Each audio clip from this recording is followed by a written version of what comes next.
hoy hemos invitado a un colaborador, amigo, que hoy va a recibir su llave de la guarida para hablar de tiempos electorales, tiempos de tormentas, tiempos de oportunidades, tiempos de cambios. José Luis Exeni recibe hoy la llave de la guarida.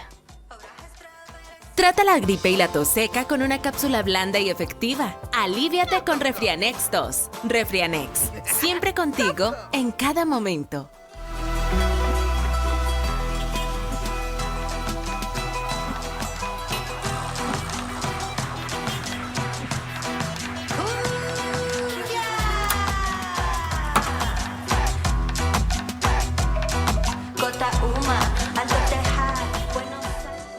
José Luis, mira, esto es nuestro símbolo, la llave. La llave de la cumbia. La llave, exacto. Pero aparte otra cosa, esta llave es de hace 200 años, cuando se creó Bolivia, y esta fue la llave del primer Banco Central de Bolivia.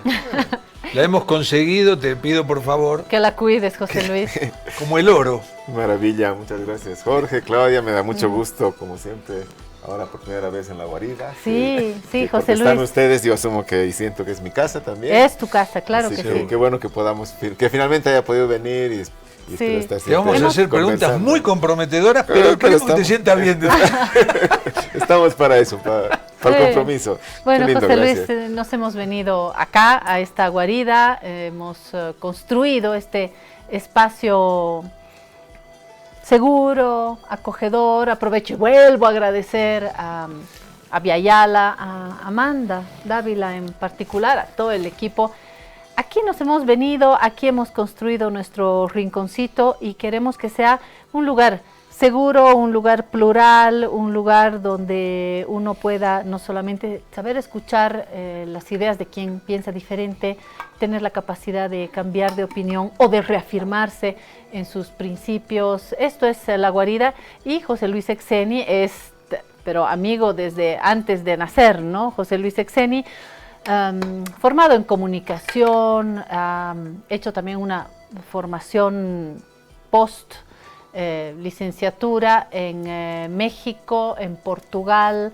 A ver, José Luis es un cóctel entre comunicación, economía, ciencias sociales, ciencias políticas, y todo esto se ha hecho un mix entre la Universidad Católica, entre doctorado en México, un postdoctorado en Portugal, periodista también, ha sido presidente del Tribunal Supremo Electoral, ha trabajado como periodista en más de un medio, ha hecho investigación y sobre todo es un observador de lo que sucede en el país y es nuestro amigo. Gracias, José Luis, por estar acá.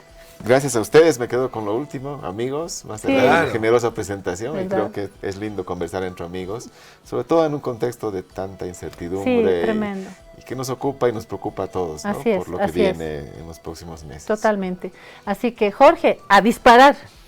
No, la primera pregunta es, ya que vos fuiste vocal del Tribunal Supremo Electoral, ¿cómo viste la actuación de este Tribunal Supremo Electoral en la cuestión de las habilitaciones o inhabilitaciones de las fórmulas que van a competir, ¿no? Sí, más allá del tema específico de las nuevas sala plena del Tribunal Supremo Electoral, me gustaría decir que cuando se lanzó la convocatoria, y todos celebramos que se haya lanzado la convocatoria en abril, la gran pregunta que teníamos es en qué condiciones íbamos a llegar a esas elecciones de agosto, porque había incertidumbre sobre la crisis económica, sobre la crisis política institucional, incluido el TCE. En algún momento la pregunta cambió a ¿llegaremos a las elecciones? ¿No? Había duda incluso de si íbamos a llegar, porque habían bloqueos, habían señales críticas de que podría intervenir nuevamente el Tribunal Constitucional con sentencias a la carta que paralicen el calendario. Yo creo que hoy, a 45 días de las elecciones, se ha despejado el camino y la pregunta es ¿qué tipo de elección vamos a tener? Yo creo que sí vamos a tener elecciones el 17 de agosto y ¿qué tipo de elección vamos a tener? Esa es la gran pregunta. Y eso se vincula a lo que eso se vincula a lo que tú planteas. Creo que el TCE ha tenido decisiones importantes para garantizar este proceso, convocarlo, llevar adelante un calendario electoral que se ha ido cumpliendo sin interrupciones, pero por supuesto hay polémica respecto a las decisiones que ha tomado en cuanto a la inhabilitación o a la cancelación de la personalidad jurídica de 2 partidos, Pambol y Frente para la Victoria, que son dos casos que ya había resuelto, es decir, ha juzgado sobre cosa juzgada, lo cual es problemático. Y después creo que ha hecho un esfuerzo importante, muy valioso para articular energías multipartidarias e interinstitucionales para blindar el proceso de elección, ¿no? En todo caso, sigue siendo un órgano central, por supuesto, para la democracia y para las elecciones, pero que ha estado bajo asedio, bajo amenaza, con algunos problemas internos, con decisiones que no se han tomado por consenso, sino por mayoría. Pero no es de ahora, eso viene por el desde Poder Judicial, ¿no? No es de ahora, eso viene desde el 2023. Hemos tenido unas elecciones judiciales mutiladas, ¿no?, por sentencias constitucionales, y todo lo que ha significado este operativo, porque ha sido un operativo para quitar la sigla a la facción de Evo Morales y dársela a la facción de Luis Arce, la sigla del MAS y PSP, digo. Y para todo este operativo judicial constitucional, para unas sentencias un poco difíciles, alguna de ellas impresentable o trucha, sobre la reelección discontinua que no existe en la Constitución, eso de algún modo ha condicionado también el proceso. Pero a reserva de este tema, creo quisiera que lo hablemos específicamente, el factor Evo Morales, creo que estamos encaminándonos a unas elecciones que en principio son ciertas y seguras en cuanto a la fecha, no necesariamente competitivas porque hay un actor que no va a estar, pero sí que nos permiten, esperemos, ir a votar, participar y definir la nueva legitimidad del órgano judicial, el órgano ejecutivo y el órgano legislativo. Yo quisiera hablar de este factor y unirlo a este otro factor que todavía no sabemos si va a ser factor o no va a ser factor ausente, que es Jaime Dunn. Me parece que en este proceso electoral que se ha cuidado y que creo que Hassan Teufel ha sido muy cauto a lo largo de estos últimos capítulos, tenemos sin duda una intervención nada cuidadosa y politizada del eje judicial, concretamente del famoso Tribunal Constitucional Plurinacional, que le ha quitado su esencia de poder en sí al universo electoral y lo ha arrinconado, cierta actitud un poco timorata también a momentos de los actores del Tribunal Supremo Electoral, que ha derivado en un avance abusivo del eje judicial, del Tribunal Constitucional Plurinacional, una actitud cuidadosa y a ratos timorata del Tribunal Supremo Electoral, y esto ha mirado de palco estos dos casos, ¿no? Evo Morales, que me parece que ha sido un entramado más político que judicial, y Jaime Dunn, que también se está jugando su candidatura acá, y me parece que son dos elementos que ensucian un poco la foto. Sí, me parece que el gran dato crítico y preocupante no solo de esta elección, sino de las elecciones judiciales, es la emergencia de este suprapoder TCP, que yo lo califico como un consorcio político-jurídico, que por supuesto ha ido decidiendo por encima no solo de los otros órganos del poder público, el Tribunal Electoral, la Asamblea Legislativa, sino por encima de la Constitución, con decisiones inconstitucionales de magistrados autoprorrogados. Entonces, ¿te estás refiriendo al TCP? Tribunal Constitucional? Al TCP. El suprapoder TCP, Tribunal Constitucional Plurinacional, que es un factor que efectivamente ha contaminado el proceso.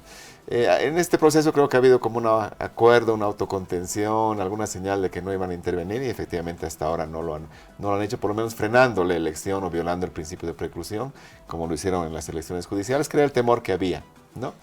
Dicho esto, creo que son dos casos diferentes. En el caso de Jaime Dunn, creo que no ha intervenido la justicia constitucional, es un tema más bien administrativo, y entiendo que ahora pronto sabremos la resolución del Tribunal Supremo Electoral respecto a su candidatura. Pero entiendo que no podemos descartar que le pueden estar poniendo piedras, ¿no? Sí, no necesariamente no ha habido, en el TCP. no ha habido ninguna acción judicial ni constitucional en este tema, sino más un tema administrativo, y entiendo que pronto conoceremos la resolución del TC. Hoy mismo. Pronto, mañana cierra la ventanilla. Ahora vamos a conocer esa resolución, y por lo que sé no ha cumplido el requisito de presentar la solvencia fiscal, por lo tanto no solo no estaría en la papeleta, sino no sería candidato. Pero ese es un tema que se va a resolver inmediatamente. Lo que no está resuelto y lo que es muy crítico es el factor Evo, ¿no? Evo Morales, por estas sentencias del Tribunal Constitucional, en principio no podría candidatear a la reelección. Pero más allá de eso, no lo puede hacer porque no tiene partido. Claro. O sea, no tiene al MAS, se le han quitado el MAS, las dos opciones que tenía les han cancelado la personería jurídica y tiene muy poquísimas opciones, quizás ya no para ser candidato a la presidencia, sino quizás para ser candidato a senador, ¿no? Por Cochabamba, primer senador por Cochabamba. ¿Por qué es importante esto? Porque primero Evo Morales expresa y representa, más allá de la figura de Evo Morales y de su liderazgo histórico, representa una parte de la población, que uno puede decir es el 5, 10, 15, 20, 30%, una parte de la población que está quedando fuera de no solo de las elecciones, sino del sistema. Y eso es muy crítico para una democracia, para un Estado de Derecho, que una parte de la población sea expulsada del sistema, primer tema.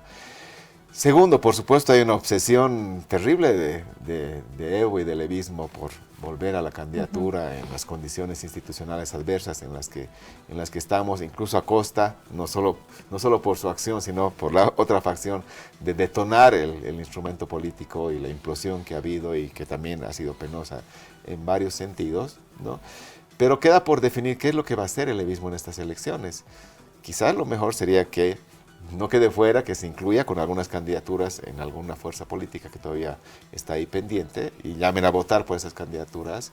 Lo segundo que puede hacer es decir, como no estamos, blanco, nulo, no participamos. Y lo tercero, lo que puede ser muy difícil para las elecciones, es llamar a un boicot, como que ya hemos escuchado, ¿no? Si no está Evo en la papeleta, no hay elecciones.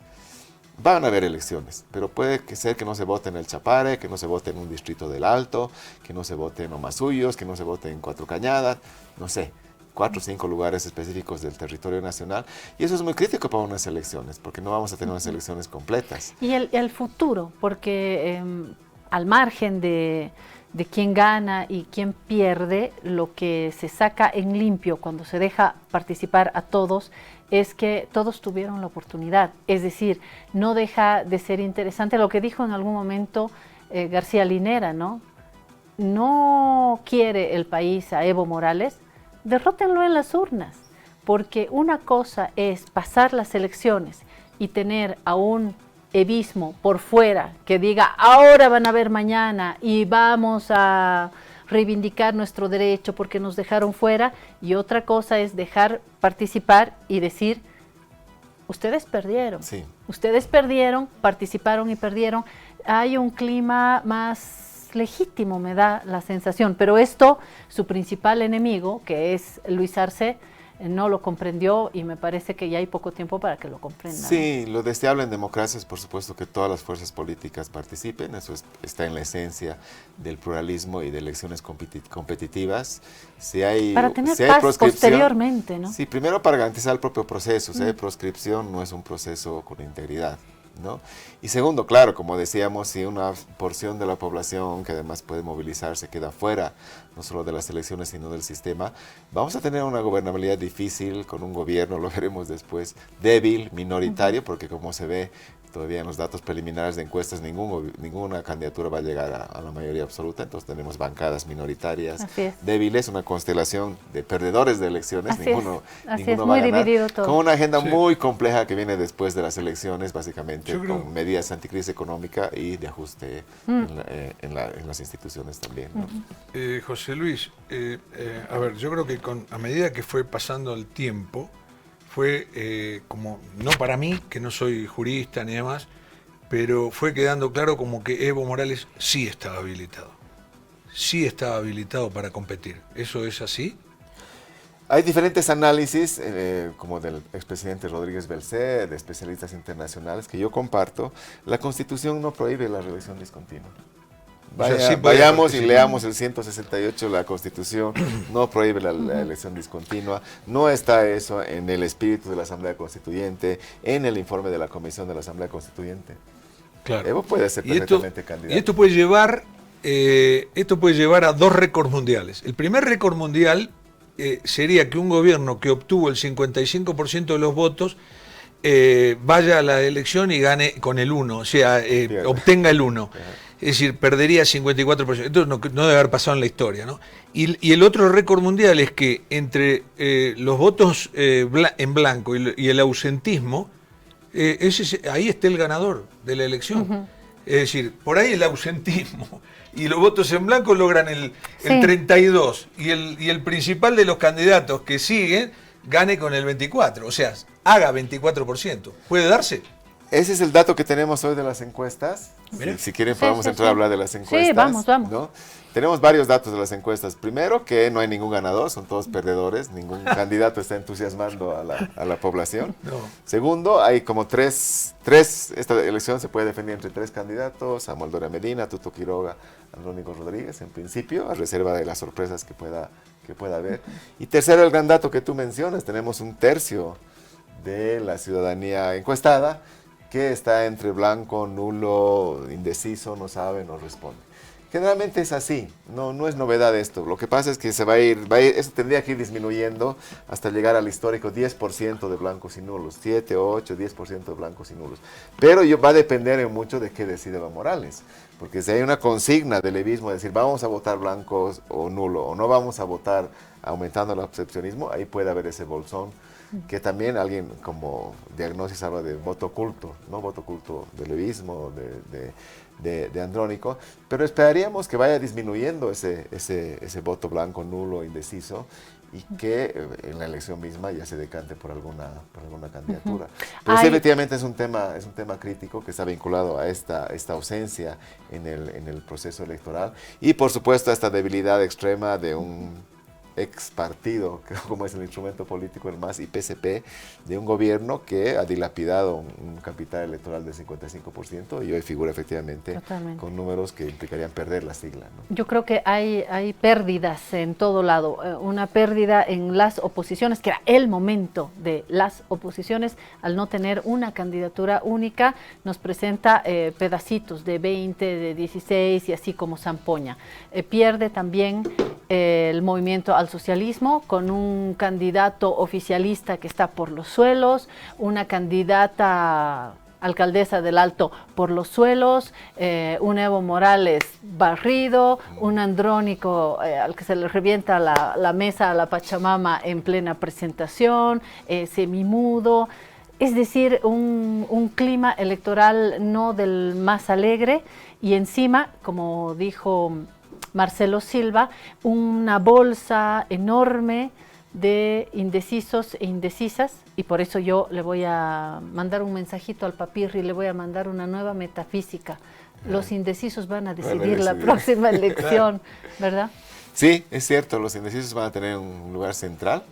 Esperemos que se decida en las próximas semanas con arreglo a una campaña que no termina de arrancar, con arreglo a debates que no existen hasta el momento, son muy episódicos, o más que debates son alocuciones o discursos o monólogos.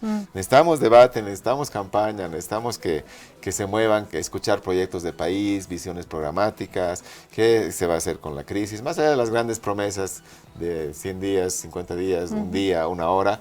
Necesitamos, y lo hemos visto con Gabriel en la economía, no va a ser una agenda fácil, va a ser una agenda difícil, que va a tomar unos buenos años, no es inmediata la solución, pero hay que encaminar eso, medidas anticrisis que pueden ser con, sin ajuste, de shock, gradual, habrá que ver, una agenda estructural de rescate de las instituciones que hoy están en una situación de debacle, hay una debacle institucional, hay que hacer una reforma de la justicia que puede implicar quizás un nuevo momento constituyente hacia adelante, y hay que gestionar la gobernabilidad.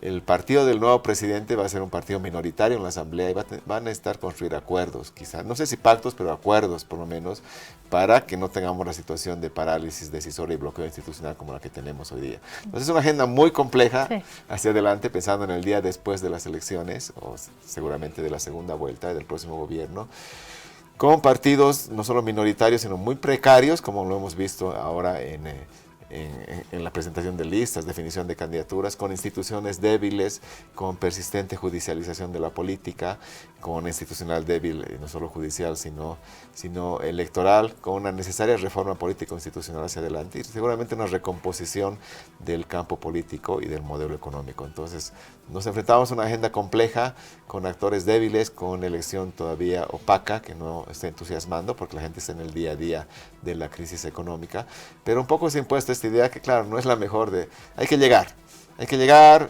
en las mejores condiciones posibles, y eso implicará algún cambio y veremos hay expectativa de que esto tiene que mejorar de algún modo, ¿no? Y sobrevivir. Gracias, sobrevivir. José Luis Igual, Exeni, lo en La lo Guaira. último es que en un momento se pensó que no iba a haber elecciones y ahora a 45 días ya podemos decir que sí las va a haber y que es lo mejor que le puede pasar al país, ¿no? Sí, porque las elecciones nos permiten definir nuestras diferencias y contextos de crisis en paz, de manera institucional, en las urnas y no con violencia, que es el peor escenario que nadie quiere otra vez. Gracias, José Luis. Nos veremos nuevamente, ¿no? Podemos tener una mesa con periodistas, analistas Sobre políticos. todo a medida que se acerquen las elecciones. Totalmente, totalmente. Ahora Con gusto. hago una pausa porque después nos vamos a la página alegre de la vida. Como escuché en una película, Los Coristas, la música ¿y qué era, Jorge? ¿Qué hacen a la nación? La música y... ¿Te acuerdas? No me acuerdo. Me voy a acordar cuando volvamos de la pausa. La música y... Los Coristas es una película fantástica francesa que vimos el otro día, muy linda. ¿Cómo me puede marcar algo y luego me olvido? ¿Cómo Puede pasa ser, el tiempo, no? Puede ser. ¿Cómo pasa el tiempo? ¿Te acordás de quién vas a votar? De eso mejor no hablemos. Ahora sí quiero ir a la música, porque la música forma parte de el deporte. Ya me acordé. El deporte y la música son los dos elementos que consolidan las naciones. Ya me acordé. Y hoy vamos a hablar de uno de estos ejes que consolidan la nación, que nos hacen decir arriba los corazones. Y el la fútbol música. es lo más importante de las cosas menos importantes.